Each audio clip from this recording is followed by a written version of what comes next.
और अब आपको बताएं कि कराची के इलाके बफर जोन सेक्टर 15A3 में 3 मंजिला एक रिहायशी इमारत खतरनाक हद तक झुक गई है। इलाका मकीनों का कहना है कि इमारत किसी भी वक्त गिर सकती है। इलाका मकीनों की इतला देने पर इलाका पुलिस के साथ सिंध बिल्डिंग कंट्रोल अथॉरिटी का अमला भी मौके पर पहुंचा। इमारत में मौजूद अफराद को निकाल लिया गया है। हुकाम का कहना है इमारत को गिराने का काम आज शुरू कर दिया जाएगा।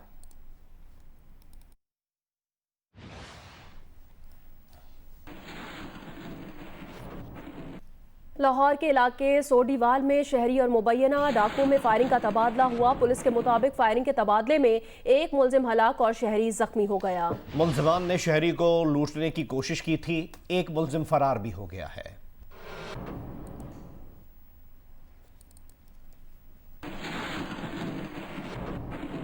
और अब आपको बताएं कि भारतीय फौज ने LOC पर जंगबंदी मुआहदे की एक बार फिर खिलाफ वर्जी की है। ISPR का कहना है कि कोट कोटेरा सेक्टर में भारतीय फोर्सेस की बिला इश्तियाल फायरिंग से पाक फौज का एक जवान शहीद हो गया। भरपूर जवाबी कार्रवाई में भारतीय फौज का भारी जानी और माली नुकसान हुआ है। ISPR के मुताबिक भारतीय फौज ने लाइन ऑफ कंट्रोल पर कोट कुटेरा सेक्टर पर बिला इश्तियाल फायरिंग की। पाक फौज ने भारतीय फायरिंग का मौसर जवाब देते हुए फायरिंग करने वाले भारतीय पोस्टों को निशाना बनाया। जवाबी कार्रवाई में भारतीय चौकियों पर भारी जानी और माली नुकसान हुआ। फायरिंग के तबादले में पाक फौज के नायक दिलफराज ने जामे शहादत नोश किया। शहीद दिलफराज का ताल्लुक मुजफ्फराबाद के गांव पंचकोट से है।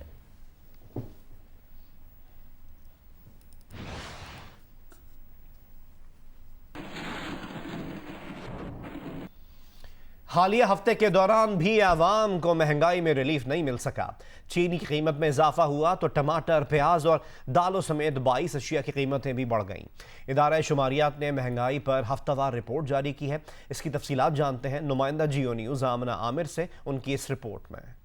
एक हफ्ते में मुल्क में टमाटर की औसत कीमत में 9 रुपए फी किलो इजाफा होने के बाद टमाटर की औसत कीमत 100 रुपए फी किलो से तजावज कर गई। इदारा शुमारियात की रिपोर्ट के मुताबिक मुल्क में चीनी की कीमत में भी इजाफा जारी रहा और एक हफ्ते के दौरान चीनी की औसत कीमत 1 रुपए 57 पैसे फी किलो बढ़ गई और मुल्क में चीनी की औसत कीमत 94 रुपए 72 पैसे से बढ़कर 96 रुपए 29 पैसे फी किलो हो गई। बकरे का गोश्त 7 रुपए फी किलो महंगा हुआ। रिपोर्ट के मुताबिक एक हफ्ते में प्याज की कीमत में 5 रुपए फी किलो का इजाफा हुआ, जबकि मुल्क में दाल मसूर, दाल माश, दाल चना, बासमती चावल, अंडे, खुर्दनी घी और आटे की कीमतों में भी इजाफा हुआ। इदारा शुमारियात के मुताबिक एक हफ्ते में 8 अशिया की कीमतों में कमी हुई। ब्रायलर मुर्गी की कीमत में 9 रुपए फी किलो कमी हुई। केले 3 रुपए फी दर्जन, आलू 2 रुपए फी किलो सस्ते हुए। रिपोर्ट के मुताबिक एक हफ्ते में 21 अशिया जरूरिया की कीमतों में इस्तेकाम रहा। आमना आमिर, जियो न्यूज़, इस्लामाबाद।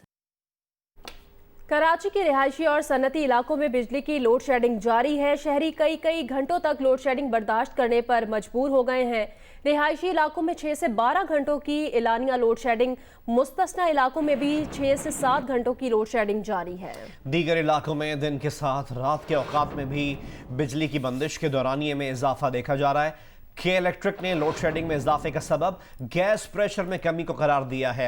SSGC की जानिब से गैस प्रेशर में कमी है जिसकी वजह से लोड मैनेजमेंट की जा रही है। यह कहना है तर्जुमान के इलेक्ट्रिक का।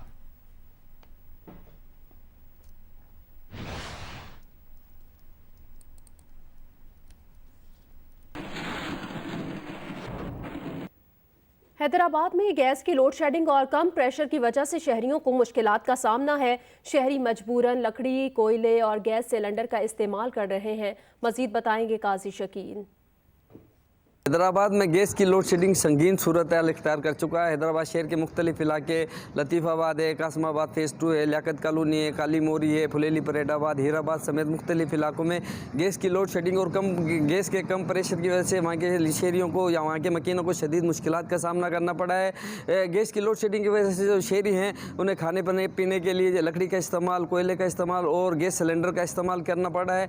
जबकि लतीफ़ाबाद नंबर 11 की जो अयूब कॉलोनी है वहाँ के लोगों का कहना है कि 1 माह से ज़्यादा का अरसा हो गया है इनके इलाकों में बिल्कुल गैस नहीं है और अगर गैस है भी तो उसका प्रेशर इतना कम है कि 2 घंटे में सिर्फ चाय गर्म की जा सकती है।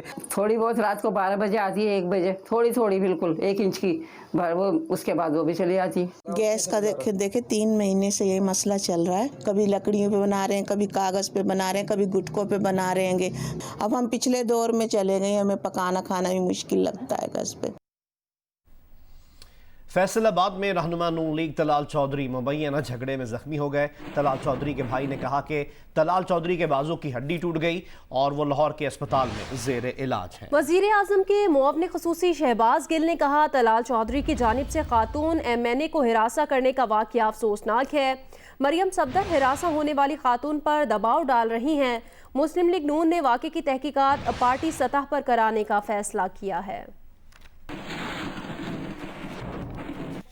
रोड पर 24 सितंबर की रात 3 बजे मुस्लिम लीग नून के रहनुमा तलाल चौधरी लीगी खातून MNA के घर पहुंचे तो वहां मुबैना तौर पर झगड़ा हो गया। पुलिस का कहना है कि तलाल चौधरी ने फोन किया कि डकैती का वाकया हुआ है, जबकि खातून MNA ने फोन पर चंद अफराद घर में दाखिल होकर हिरासा करने का कहा। पुलिस के पहुंचने पर तलाल चौधरी ने इल्जाम आयद किया कि उन्हें चंद अफराद ने तशद्दुद का निशाना बनाया और फोन भी छीन लिया। इन्हें मेरा फोन फड़िया वा, इन्होंने मेरी मूवियां बनाइया वा, ਤੁਸੀਂ ਮੇਰੇ ਇਹਨਾਂ ਦੀਆਂ ਸਾਰੀਆਂ ਔਰਤਾਂ ਦੇ ਨੰਬਰ ਲਓ। ਮੈਂ ਇੱਥੇ ਖੜਾ ਵਾਂ, ਜਿਹਨੂੰ ਮਰਜ਼ੀ ਬੁਲਾਓ। ਮੈਨੂੰ ਇਹਨਾਂ ਨੇ ਤਨਜ਼ੀਮ ਸਾਜ਼ੀ ਵਾਸਤੇ ਬੁਲਾਇਆ। 3 ਫੋਨ ਇਹਨੇ ਮੈਨੂੰ ਕੀਤੇ। 3 ਇਹ ਜਦੋਂ ਮੇਰਾ ਫੋਨ ਇੱਥੋਂ ਲੱਭੇਗਾ ਲੱਗ ਪਤਾ जाएगा मेरी बाजू टूटी है। वजीर आजम के मुआवन खुसूसी शहबाज गिल ने दावा किया कि उनकी इत्तला के मुताबिक हिरासा की गई खातून पर दबाव डलवा कर उनसे तलाल चौधरी के हक में बयान दिलवाया जा रहा है। मरियम सफदर को हिरासा होने वाली खातून का साथ देना चाहिए। नून लीग के रहनुमा राना सनाउल्लाह ने कहा कि तहकीकात से फैसला होगा कि मामला पार्टी डिसिप्लिन की खिलाफ वर्जी है या नहीं। शहबाज गिल मामले को गलत समत में ले जाना चाहते हैं। पंजाब लेवल पे एक कमेटी जो है वो तो उसके ऊपर जो फैक्ट फाइंडिंग है वो करके पार्टी को बताएं कि उनके साथ ये तशद्दुद का वाक़या क्यों पेश आया। ये शहबाज गिल साहब गलत कर रहे हैं। जिस रंग में या जिस तरह वो ट्विस्ट करना चाहते हैं, अगर वो करना भी चाहते हैं तो मैं समझता हूँ कि उनके लिए ये अंदाज जो है ये मुनासिब नहीं है। ये उन्होंने अपनी तरफ से एक बड़ी स्मार्ट मूव की है। उधर रहनुमा नून लीग तलाल चौधरी ने वजाहती बयान में कहा है कि उनके वाक़े का किसी खातून रुकन असम्बली से कोई ताल्लुक नहीं। वो जल्द तफसीली बयान देंगे। उस वक्त तक ऐसी खबरें नशर या शाया ना की जाएं जिनसे गलत फहमियाँ पैदा हों। तलाल चौधरी ने कहा कि बाज़ हुकूमती शरपसंदों का इस वाक़े को सियासी रंग देना काबिले मजम्मत है।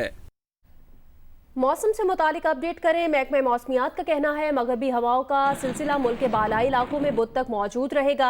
इस मौसमी निज़ाम के ज़ेर असर बुध तक बालाई खैबर पख्तूनख्वा, गिलगित बल्तिस्तान, कश्मीर, इस्लामाबाद, रावलपिंडी, अटक, जेहलम, चकवाल, सियालकोट, गुजरांवाला, मियांवाली, खुशाब, सरगोदा, हाफिजाबाद, गुजरात, नारोवाल, लाहौर, शेखुपुरा, फैसलाबाद और कसूर में बारिश का इम्कान है। बारिश के बायस मुल्क के बालाई और वस्ती इलाकों में हालिया गर्म मौसम की शिद्दत में कमी मुतवक्के है।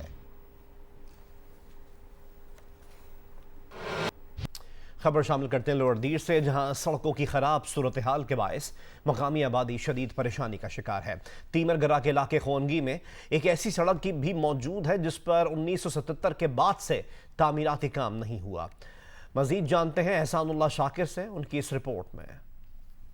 तीमरगरा से 1 किलोमीटर दूर खुंगी सड़क 43 साल कबल तैयार की गई, फिर इसके बाद इस सड़क की आज तक मुरम्मत नहीं की गई। 50,000 से ज्यादा आबादी वाले इलाके ये सड़क महज 4 किलोमीटर तवील है। खस्ताहाल होने के बायस इस सड़क से गुजरता ट्रैफिक गर्द गुबार उड़ाता है। अंग्रेजों की बनाई हुई रोड है, उस जमाने से लेकर आज तक किसी ने भी 1 इंच का काम भी इस पे नहीं किया है। सैलाबी सूरत हाल समेत मुख्तलिफ शाहराओं के बंदिश के दौरान इस सड़क को हंगामी तौर पर इस्तेमाल में लाया जाता है। हम करंट गवर्नमेंट से ये इल्तिजा करते हैं कि काइंडली इस पे थोड़ा बहुत काम करें और इसको कंप्लीट करें। खुंगी सड़क के खस्ताहाली के बाइस गुजरते मुसाफिरों को हमेशा दुश्वार गुजार सफर का सामना रहता है। कैमरामैन सनाउल्लाह के साथ एहसानुल्लाह शाकिर, जीव न्यूज़, लोअरदीर।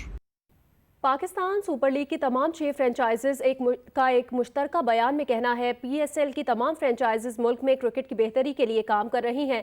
जब से लीग शुरू हुई फ्रेंचाइजेज नुकसान में है जबकि PCB मुनाफे में है। PCB ने हमारे तहफ़्फ़ुज़ात दूर करने के लिए संजीदगी का मुज़ाहरा नहीं किया, जिसके बाद अदालत का दरवाज़ा खटखटाया। एक मुश्तरका एलामी में PSL मालकान का कहना है कि उन्हें लीग के मौजूदा फाइनेंशियल मॉडल पर शदीद तहफ़्फ़ुज़ात हैं, लेकिन पाकिस्तान क्रिकेट बोर्ड की जानिब से इन तहफ़्फ़ुज़ात को दूर करने में बार बार अदम दिलचस्पी का मुजाहरा किया गया। बयान में कहा गया है कि फ्रेंचाइज को लीग के आगाज से अब तक नुकसान हो रहा है, जबकि पाकिस्तान क्रिकेट बोर्ड मुनाफे में है। फ्रेंचाइज ने मौक़िफ़ इख्तियार किया कि मुसलसल नुकसानात और PCB की जानिब से तहफ़्फ़ुज़ात दूर न किए जाने के बाद ही अदालत से रुजू किया। फ्रेंचाइज की हमेशा यही कोशिश रही थी कि मामलात अफहाम अफवाहों तफहीम से हल हों। फ्रेंचाइज मालिकान ने इस अज़म को भी दोहराया कि वो पाकिस्तान में क्रिकेट के फरोग के लिए हर वक्त तैयार हैं और इसी नीयत के साथ उन्होंने PSL में सरमायाकारी भी की थी। दूसरी जानिब PCB के चीफ एग्जीक्यूटिव वसीम खान पहले ही कह चुके हैं कि फ्रेंचाइज को 23 सितंबर को फाइनेंशियल मॉडल पर बात के लिए ईमेल कर दी गई थी। अदालत में मामले जाने पर PCB को मायूसी हुई है। कराची में कोच इमाद फुटबॉल एकेडमी का बाज़ाब्ता इफ्तिताह कर दिया गया। लियारी के इलाके सिंगो लेन में कोच इमाद फाउंडेशन ने DMC साउथ के ताउन से एकेडमी का आगाज किया। Coach Imad football academy Lyari के इलाके संगोलीन में कायम की गई है। DMC साउथ की दी गई जगह पर कोच इमाद फाउंडेशन ने फुटबॉल की मसनूई टर्फ बिछाई और तरबियत याफ्ता कोचेस का बंदोबस्त करके बाकायदा एकेडमी शुरू कर दी। ये एकेडमी जेर तरबियत फुटबॉल कोच इमाद नकवी की याद में उसके वालिदैन ने कायम की। इमाद का 2018 में इंतकाल हुआ था और उनका ख्वाब था कि वो फुटबॉल लाइसेंसिंग मुकम्मल करके पाकिस्तान में फुटबॉल एकेडमी कायम करें। इमाद के वालिद असगर नकवी का कहना है कि उन्होंने ये एकेडमी अपने मरहूम बेटे के ख्वाबों को मुकम्मल करने के लिए कायम की है। वो कहता था मुझे कि जब एक मतलब मेरे सारे लाइसेंसेस हो जाएंगे तो इंशाल्लाह पाकिस्तान आगे किसी वक्त में लियारी के बच्चों के लिए एक मैं फुटबॉल एकेडमी बनाऊंगा। पंजाब गोल्फ चैंपियनशिप के दूसरे राउंड में भी लाहौर गैरिजन क्लब के मतलूब अहमद ने अपनी बरतरी बरकरार रखी, जबकि रावलपिंडी के M मुनीर और लाहौर जिमखाना क्लब के नौजवान गोल्फर सलमान अख्तर ग्रास 139 के साथ दूसरे नंबर पर रहे। चैंपियनशिप में इतवार को आखिरी राउंड खेला जाएगा। PAF sky view golf course में पंजाब गोल्फ चैंपियनशिप में मुल्क भर से शरीक 86 टॉप गोल्फर्स के दरमियान मुकाबले जारी हैं। दूसरे राउंड में भी लाहौर गैरिजन क्लब के मतलूब अहमद ने अपनी बरतरी कायम रखी और वो 148 के स्कोर के साथ सबकत लिए हुए हैं, जबकि रावलपिंडी के M मुनीर और लाहौर जिमखाना क्लब के नौजवान गोल्फर सलमान अख्तर ग्रास 139 के साथ दूसरे नंबर पर हैं। चैंपियनशिप में इतवार को आखिरी राउंड खेला जाएगा। वज़ीर आज़म इमरान खान ने कहा है कि अफगानिस्तान में अमन मुमकिन है। गैर मुल्की अफवाज का उजलत में इनखला गैर दानिशमंदाना होगा। अमरीकी रोज़नामा वाशिंगटन पोस्ट में अपने मजमून में वज़ीर आज़म इमरान खान ने लिखा है कि इस वक्त अफगानिस्तान और ख़ित्ते के लिए उम्मीद का सुनहरी मौका है। दोहा में अफगानिस्तान की हुकूमत और तालिबान में मुज़ाकरात के नतीजे में अफगान जंग ख़ात्मे के करीब है। अफगान जंग से हमने ये नतीजा अखज़ किया है कि पाकिस्तान और अफगानिस्तान आपस में जोग्राफिया, सकाफ़त और रिश्तों से जुड़े हैं। जब तक हमारे अफगान भाइयों और बहनों को अमन और सुकून नसीब नहीं होगा, पाकिस्तान भी हकीकी अमन हासिल नहीं कर सकता। उन्होंने ये भी लिखा कि अफगानिस्तान में अमन और इस्तेहकाम ताकत के जरिए बाहर से थोपा नहीं जा सकता। सिर्फ अफगानिस्तान की क़यादत और अफगानों की शमूलियत से ही पायदार अमन मुमकिन है। वज़ीर आज़म इमरान खान के मुताबिक बैनुल अफ़गान मुज़ाकरात का दौर मज़ीद मुश्किल हो सकता है, जिसके लिए तहम्मुल और मुफ़ाहमत की फ़ज़ा दरकार है। अमन अमल सुस्त और तकलीफ दे भी हो सकता है। इस मौके पर यह समझने की ज़रूरत है कि मुज़ाकरात की मेज़ पर तातुल मैदान जंग में खूनी तसादुम से कहीं बेहतर है। वज़ीर आज़म इमरान खान ने कहा है कि अफगानिस्तान में अमन मुमकिन है। गैर मुल्की अफवाज का उजलत में इनखला गैर दानिशमंदाना होगा। अमरीकी रोज़नामा वाशिंगटन पोस्ट में अपने मजमून में वज़ीर आज़म इमरान खान ने लिखा है कि इस वक्त अफगानिस्तान और ख़ित्ते के लिए उम्मीद का सुनहरी मौका है।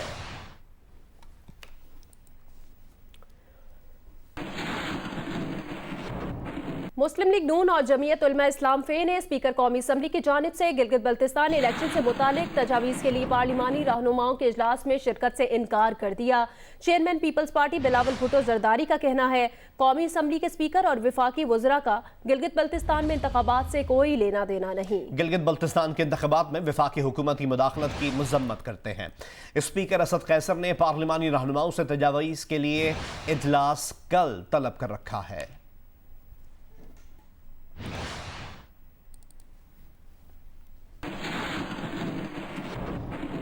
ऑपोजिशन लीडर शहबाज शरीफ ने कहा है कि मुस्लिम लीग नून और पीपल्स पार्टी दोनों तैयार हैं, वक्त आया तो इस्तीफे देने में देर नहीं लगाएंगे। लाहौर में सीनियर अखबार नवीसों से मुलाकात में गुफ्तगू करते हुए उन्होंने कहा तमाम सियासी जमातों का इत्तफाक है कि आइंदा इलेक्शन शफाफ होने चाहिए। उन्होंने कहा वो 100% यकीन से कह सकते हैं कि इमरान खान उन्हें गिरफ्तार कराना चाहते हैं। शहबाज शरीफ ने कहा नवाज शरीफ की तकरीर में महाजराई की कोई बात नहीं थी। नवाज शरीफ ने आइंदा के पाकिस्तान के लिए अपनी तजावीज़ दी। इन तजावीज़ पर गौर करना चाहिए। शहबाज शरीफ ने यह भी कहा कि वो 25 साल से फौज से बतौर इदारा राब्ते में हैं। यकीन रखते हैं कि मुशावरत और मुफाहिमत से ही मुल्क आगे चल सकता है। मुफाहिमत उनका नज़रिया है, मगर मुफाहिमत से कभी कोई फ़ायदा नहीं लिया।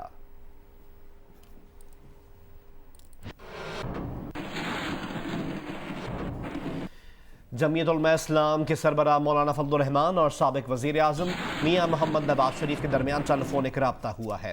ज़राए के मुताबिक गुफ्तगू में असम्बलियों से इस्तीफ़ों के लिए कमेटी के क़याम पर तबादला ख्याल किया गया। नवाज शरीफ ने कहा, मुल्क मौजूदा हालात का ज़्यादा देर मुतहम्मिल नहीं हो सकता। ऑल पार्टीज कॉन्फ्रेंस के फैसलों पर अमल दरामद यकीनी बनाया जाए। अवाम अपोजिशन की तरफ देख रहे हैं। मौलाना फजलुर रहमान ने नवाज शरीफ को रहबर कमेटी के फैसलों पर एतमाद में लिया।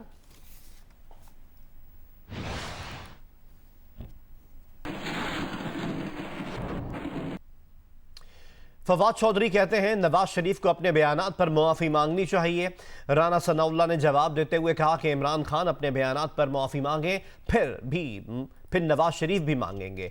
ये दोनों प्रोग्राम नया पाकिस्तान में गुफ्तगू कर रहे थे। नवाज शरीफ साहब क्या करना चाह रहे हैं और PMLN क्या करना चाह रही है कि जो पार्ट इनका है कि जिसमें ये हुकूमत में जिस तरीके से आए और सहारे लेके आए वो तो लोग भूल जाए, लेकिन जो दूसरी साइड है उसका लोग जो है वो याद रखें। ये तो नहीं हो सकता। या तो आप दोनों की आप माफी मांग के अपनी तकरीर शुरू करते हैं कि मेरा माजी में किरदार बहुत गंदा रहा है। इन्होंने कहा है कि मियां नवाज शरीफ जो हैं वो इस बात को तस्लीम करें कि उनका किरदार जो है वो पहले गंदा रहा है। मैं कहता हूं कि इमरान खान साहब तस्लीम करें कि मेरा आज किरदार गंदा है। मैं आपको इस बात की गारंटी देता हूं कि पिछले किरदार की मियां नवाज शरीफ साहब भी जो है वो माफ़ी मांग लेंगे। अब आप कहेंगे पहले पार्टी भी माफ़ी मांग चुकी है।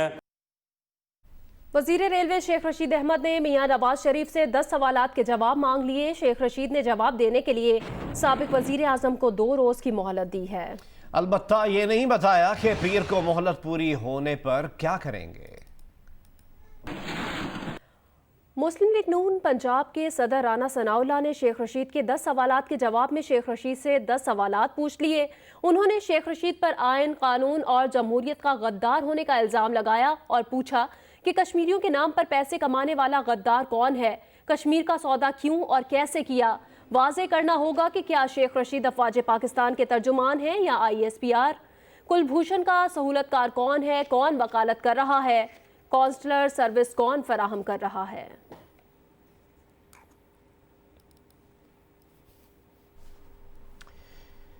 मुस्लिम लीग नून के सेनेटर परवेज रशीद ने कहा है कि APC एलानिया और कॉन्फ्रेंस तकरीर के बाद गैर एलानिया तर्जुमान वावेला मचा रहे हैं। वावेला दलील है कि सच कड़वा और बर्दाश्त से बाहर है।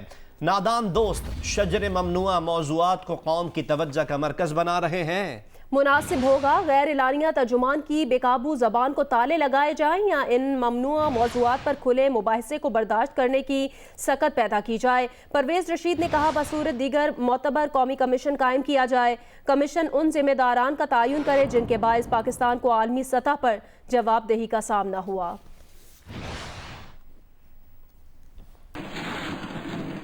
रोजनामा जंग और जियो न्यूज़ के कोर्ट रिपोर्टर रियाज शाकिर को लाहौर के मियानी साहब कब्रिस्तान में सुपुर्द खाक कर दिया गया।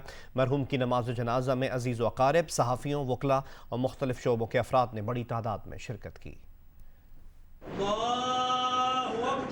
रोजनामा जंग और जियो न्यूज़ के कोर्ट रिपोर्टर रियाज शाकिर की नमाज जनाजा भावलपुर रोड पर अदा की गई, जिसमें मरहूम के रिश्तेदारों, जंग जियो के कारकुनों, वफाकी वजीर फवाद चौधरी, पीपल्स पार्टी के असलम गिल, जमात इस्लामी के कैसर शरीफ, एडवोकेट आजम नज़ीर तारड़, सीनियर सहाफ़ियों अंजम रशीद और अतहर मसूद समेत दीगर शोबों के लोगों ने शिरकत की।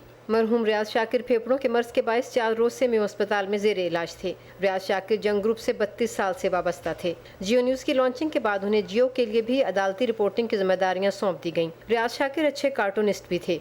ये फ़न उन्हें अपने वालिद मोहम्मद बशीर अहमद शाकिर से विरसे में मिला था। मरहूम ने 3 बेटे और 1 बेटी सोगवार छोड़ी है।